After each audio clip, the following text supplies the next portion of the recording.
but I bought me a Subaru Outback 2024 a couple months ago and been getting it out. There it is there. Took it out to one of the playas and played around with the drone a little bit. So wanted to test out because I bought it for off-roading use, and good gas mileage. So I'm giving it a test. This is a road we just called a pipeline road. It doesn't look steep. It's steeper, or it feels steeper than what it is. This is just going down. Again, I'm trying to do the drone while driving at the same time. A lot of this video that I took, of course I had to cut it up and edit it down, and it's still kind of long. But I think I got a few good shots. This is still this little pipeline road. You can kind of see the pipeline there to the right of the car, of the road itself. This hill I'm coming up on, this is a pretty steep hill. In fact, the Subaru has like a tilt indicator. It tells you if you're tilting left, right, or up or down. And this actually hit 20 degrees was the max it hit. Now, if you see that little road just behind me, that's actually a little bypass road for this little section, because this section can be a little rough on two-wheel drive vehicles. We've been going up and down this road for about 20 years, and the first time our brother's S10 pickup with wasn't in four-wheel drive, and it kind of took a little powering up to get up it. And again, I'm just following this pipeline road, following up into Persian County, and this is me playing on the playa again up at Granite Springs. I did a lot more, but like I said, I cut a lot of this video out. This next video is from the GoPro that I mounted to the windshield, and I'm actually in the next valley over when this next video starts. I've gone up through Juniper Gap already, heading west. Now I'm actually heading south back towards the Nightingale Mines. Probably about 10 miles east of Highway 447, heading same direction, north-south. I'm going south. And the roads out there are actually really good, so I was actually get some speed going, about 30-35 miles an hour, sometimes 40, which really helped with the gas mileage. It's, like I said, mostly it was a nice road. I do get to some rough areas, and that comes up later, but this was a really good drive. A lot of people out on the Memorial Day weekend, though. Saw a lot of people. Here's a rut I had to like straddle to get across. It was about a foot deep or so, maybe a little over a foot.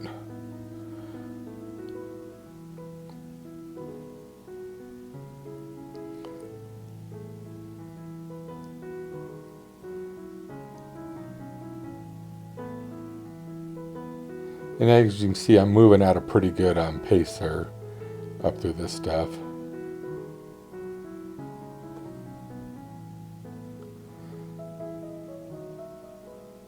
And the road's not sandy, but there's not many rocks in this area, so you can actually get going pretty good. Now I'm on this road. You can see those power lines. I should have followed that road. I haven't been on this particular road in about 10 or 15 years. And I ran across a few washouts. This should be the first one coming up. And I did not want to damage my 2-month-old Subaru. I know it doesn't look like much, but it was kind of bumpy. Here I'm thinking, do I want to back out of this and go the other way? But I decided, yeah, I'm gonna try it. I got to see what this car will do while I'm still fairly close to home. I'm only about 40 miles from home, so if something happened, my girlfriend, who was at home, could have brought my Suburban out, and we could have pulled it out in any of these ditches pretty easily. But I'm just really going slow and being careful because I don't want to tear up the bumpers. They're just plastic on the Subaru Outback. You see a little Mormon cricket hopping around out there. There are a lot of Mormon crickets running around right now. And I'm pretty sure now I'm worried about the back end scraping. All in all, it came through this one pretty good. This next one coming up here in a moment, I had a little bit more trouble. I had to bump it a little bit finally to get it going. My tires were just spinning. Again, it doesn't look bad in the video, but I tell you, it did look bad in real life. I don't think my Suburban would have had a problem because it has the G80 rear end. But kind of got stuck up here for a moment, and I'm actually trying to X mode, which the tires just kept spinning on that, and I only gave it a few seconds trying. I'm like, okay, I need to try something else. Trying to remember how to turn my dynamic control stability off, and I couldn't remember that. Got some sound here, but playing the radio, so I can't do that because of copyright, but there's some sound right here of you trying to get out of it, and you can hear the scrape, I think, in the front when I finally get moving.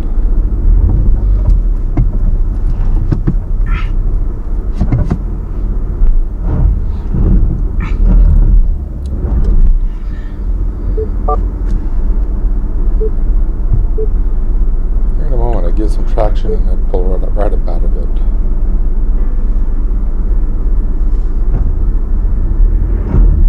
And there we go. It pulled right out. And that was, a lot of that was just me worrying about the bumpers. And then I had a third one, but this one I come through pretty quick. It wasn't too much. I got a better angle on it.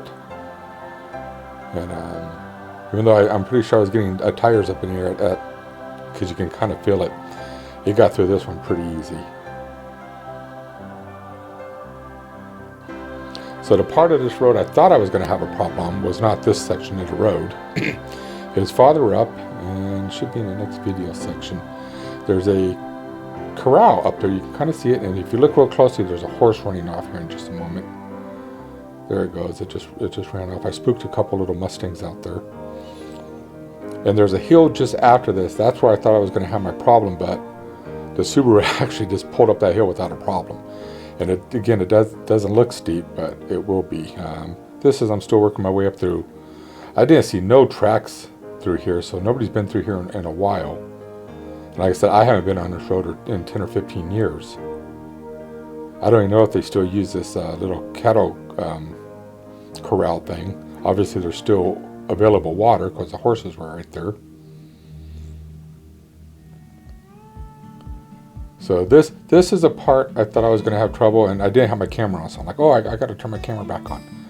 So, and you can see it's a little bit more sandy, but I mean not super, no, real bad, a couple inches, but it went right up this hill without a problem. That all-wheel drive just works great. And I am not in X mode here. All I do is I did get the dynamic vehicle stabilization control turned off. Remembered how to do that. So, some birds flying by. Now the horses that chased off earlier, keep an eye out once I get up on this hill. You get to see them a couple more times. For some reason, they must have thought I was chasing them because they kept running in the same direction as the road. This hill, like I said, it went pretty good. I'm really, really happy with this Subaru. I like my Suburban, but it gets 13, 14 miles to the gallon, where the Subaru, on the highway, I'm getting well over 30. My girlfriend, who has a 21 Subaru Outback, in fact, just recently, she went to Reno and back and was getting like 36 miles to the gallon on the highway. So I'm not going to complain about that. For an all-wheel drive car, there you can see those horses again out there moving off to the left of the screen. They're probably thinking, why is this idiot chasing us for? There they go. They're running again. Saw some antelope that day, quite a few antelope, like 5 different snakes were crossing the road. Had to dodge a couple of them, keep from running them over. No reason to run over snakes for. Most of them are just, the non-venomous. A couple of cows, like 2 or 3 cows sitting there watching me. They don't care too much. But I'm now probably about 4 miles north of the Nightingale Mine. And this is when things got a little bit more interesting as we get up over this ridge a little bit. You'll see those horses again. They finally figured out that they made a U-turn and go back behind me. I won't be following them no more. You'll see that here in a moment. And as you can see, I'm able to move fairly quick with this stuff too. There are the horses. They came off on the right-hand side, and They're still galloping. They're running. They're like, this thing's chasing us. What are we going to do? And so they run back across the road. And you see they're moving pretty good too. Kicked up a lot of dust. And here they get out of camera frame, but they kind of circled back around and started going backwards from me. Some more ruts.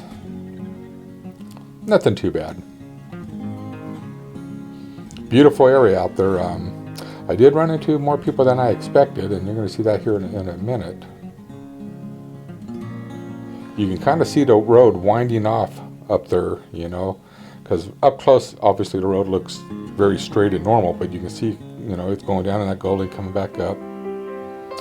So here I noticed some people up by the mine when I was on top of a ridge, but now I notice that there's some motorcycles coming towards me.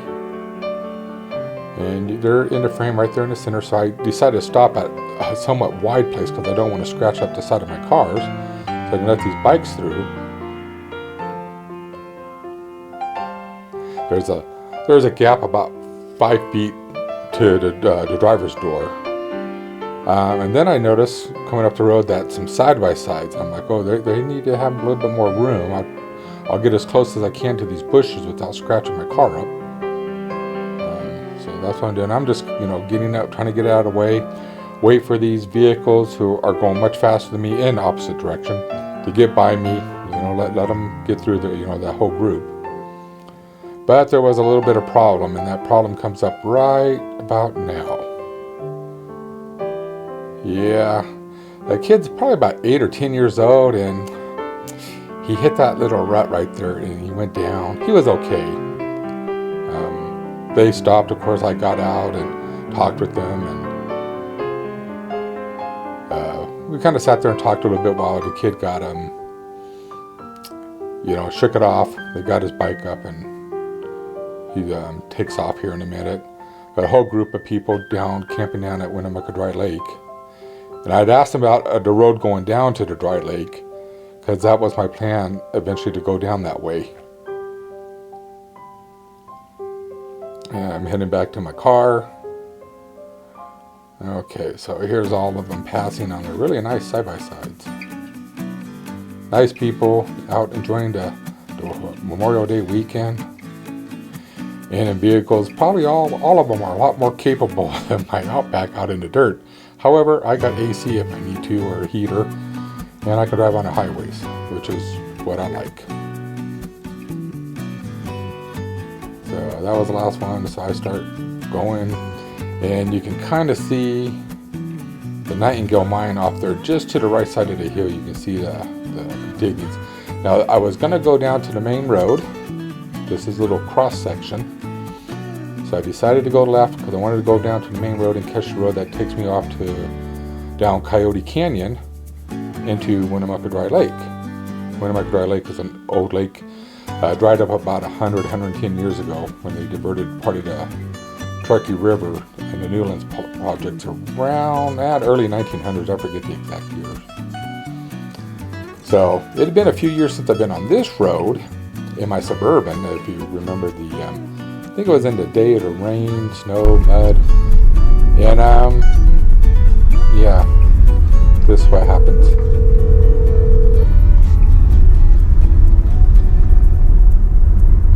Hi. Hey, just wanted to update you. I'm up by the Nightingale mine right now. My plan is to try to go down the wash to Winnemucca Dry Lake. So I'm heading that way right now. I just wanted to give you a call while I had cell phone service. Most of this trip I haven't had it. Really? Yeah. Are you having fun? Yeah, seems I think I just hit something I ain't gonna get through. Uh-oh. Yeah, I'm gonna have to backtrack and go up and around the other way. So I'll go take a look at it and find out for sure. But anyway, love you. Love you. Bye. Bye. So yeah, the rut was about 2 feet deep, and it actually went from the left side of the road and then crossed to the right. And it was fairly narrow in the ditch. So I had to back up nearly about a good quarter mile before I found me a spot I can turn around without scratching my car up. And I decided to go up towards the hill, which I know there's a road that cuts across, and I'll be turning on that. And again, this road is on previous videos. We've been coming out to this area since, God, the early 90s. And here I'm cutting across a little higher road, and I'm going to cut, basically it cuts me right into the Nightingale mine, the main part of it. And now I'm already at the mine, but like I said, there's other videos on it and stuff. It's kind of neat. A little rough to get there now, but not too bad. As long as you have something that's four-wheel drive or all-wheel drive and a little bit of ground clearance, you'll make it.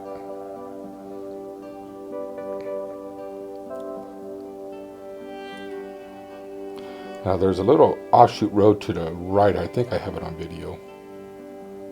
Nah, I didn't cut it. Anyway, there's a spot up there that we used to camp because it was like in a collapsed part of the mine, so there was no rocks above you, but it made a nice windbreak because these are the east side of the mountains. So, and the wind predominantly blows from the west to east in Nevada, at least western Nevada. So, it was a good place to camp because you would be out of the wind. And I'm kind of going back down trying to get to that main road. And you can see that little ditch there on the right hand side. So it wasn't too bad. I just stayed up on the high end.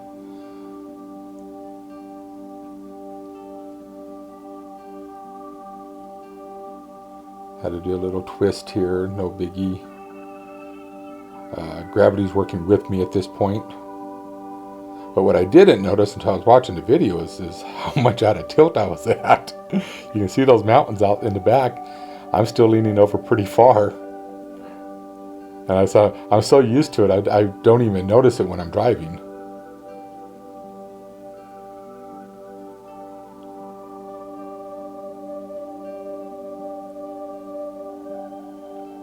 So basically I was heading back towards those power lines. You can see the power lines now in the distance, and they're not really that far away, a couple 300 yards now. But I'm turning off back onto the main road that was washed out and heading towards Coyote Canyon. And it's a couple miles, but this is still really nice and sandy here. It gets bad coming down through the canyon. So I'm still kind of heading south. Those far mountains on kind of on the right hand side, that's the Virginia range. Virginia Peaks up there. Pyramid Lake is actually probably about 20 miles to the west of me, if even that. So this is the start, and there's a couple switchbacks. So as you go down, I don't know, 100, 200 feet, I guess, you can kind of see it. I mean, with the camera still pointing, you can see that it goes down a bit. It started getting rocky. And I speeded this up because it's all the switchbacks going down. And it took a long time, but it's neat video for the most part.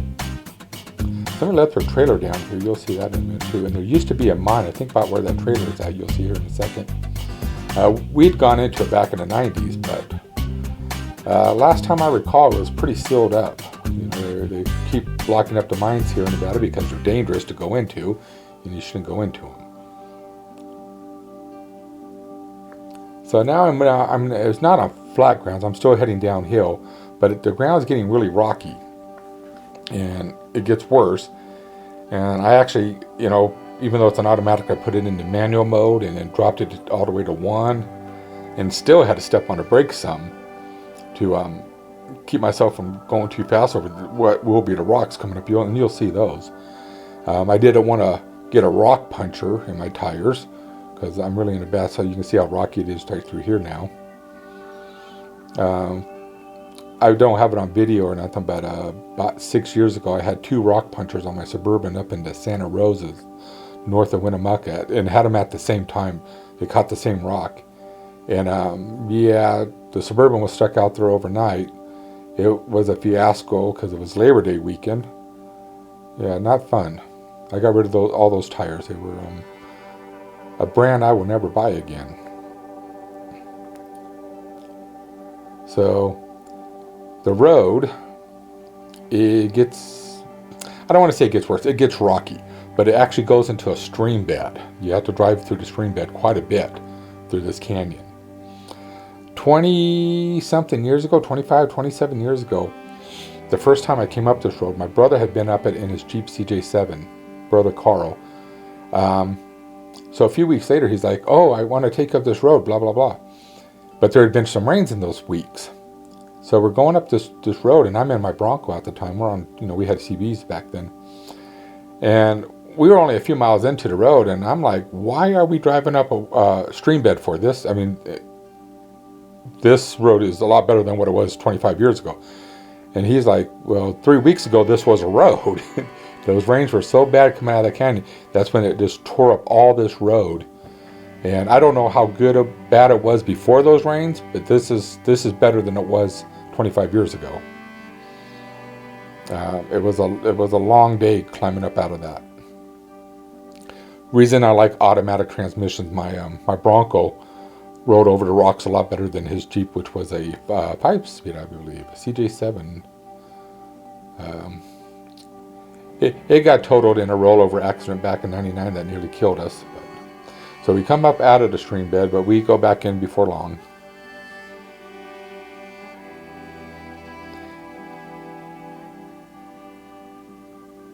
Here I'm actually crossing the stream bed. You can see it cross.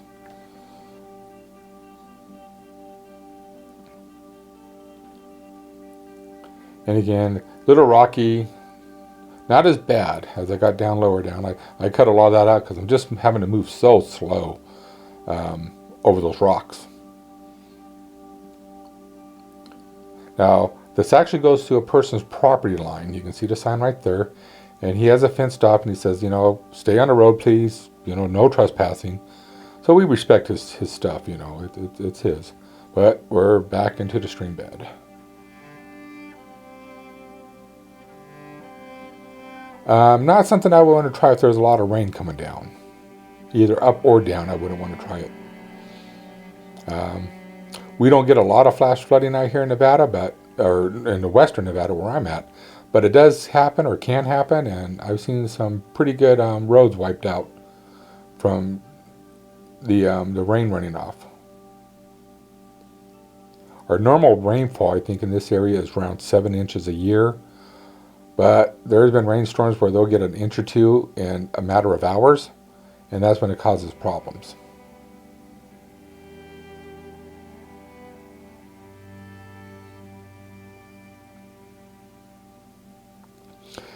And I think this is the last time I come out of the stream bed. I'm still on the edges of this guy's property, if I remember. Maybe it's not the last time. I'm not even sure. Yeah. And you see how the road kind of turns back to dirt with no rocks, and I can quickly pick up the pace. So, because I still got a lot of miles to go to the highway, which is against those mountains in front of me. I got to cross that entire valley now, and I got to go down and around on the main road because there's so much sagebrush across it. There are roads, but I don't want to. I know I know how to take the main road, and it's real easy. You see a little dust devil off there on the right hand side, but yep, I'm heading for Highway 447. That's just north of Nixon, Nevada, and that was it.